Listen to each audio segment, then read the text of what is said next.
Dan poin paling besar sekali, jadikan medsos ini adalah sarana dalam melakukan kebaikan kita. Apa saja benda baik yang kita boleh buat menggunakan telefon, komputer, laptop, internet, semuanya, supaya dia jadi bahan penting untuk kita masuk dalam syurga Allah Subhanahu wa ta'ala. Ini paling-paling kita kena jaga.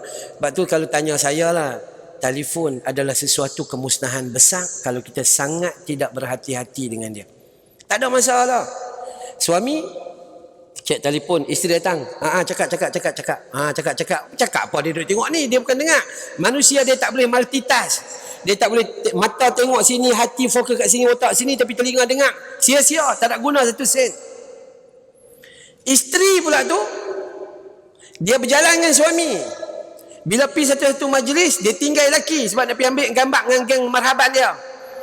Perak, perut. Gambar lelaki tak ada. Tinggal gambar dia yang seorang. Ini benda yang menjahanamkan kita tanpa kita rasa. Kalau kita tak fikir, maka dia takkan kita rasa. Tapi kalau kita fikir, insya-Allah. Tapi yang paling pentinglah tentang berita bagi saya, tabayyunlah setiap berita. Kalau kita tak reti, kita tak payah share lah. Ya, tak payah share apa-apa yang kita tak reti. Kalau kita tak ada ilmu, tak payah komen.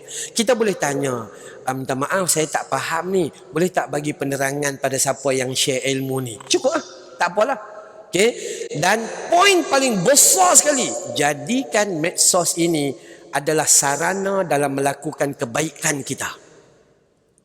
Apa saja benda baik yang kita boleh buat menggunakan telefon, komputer, laptop, internet, semuanya, supaya dia jadi bahan penting untuk kita masuk dalam syurga Allah Subhanahu wa ta'ala. Wallahu a'lam. Satu dua soalan, silakan sebelum saya tutup. Soalan tu adalah apabila kita rasa dizalimi.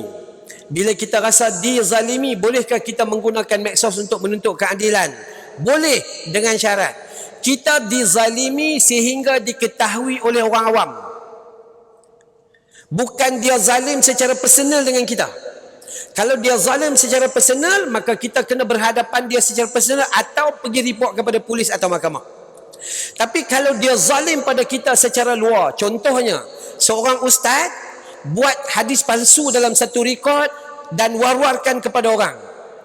Saya berhak untuk buat satu rekod video untuk lawan balik kata-kata tersebut dan memberi penerangan tentang hadis itu adalah hadis palsu. Begitu.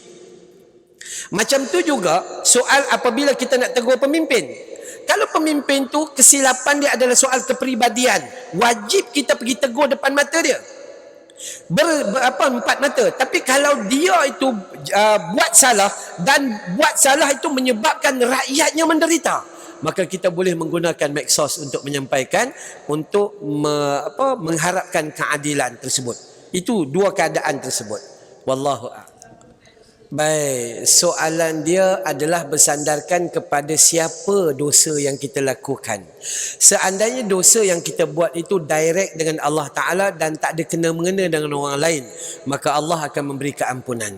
Tapi kalau kesalahan dia menyebabkan kepada dia tu salah kepada Allah dan asbab dia rosak orang lain, salah dosa Allah larang dia buat tapi dia buat, tapi perbuatan kesalahan dia itu menyebabkan kezaliman pada orang lain, terfitnahnya orang lain, dizaliminya orang lain, maka Allah tidak akan mengampunkan dosanya selagi dia tidak mendapat pembebasan, kemaafan daripada orang yang dibuat tu. Itu yang dimaksudkan. Jadi kena jaga dosa dengan Allah. Innallaha ghafurur rahim. Dia maha pengampun, maha penyayang.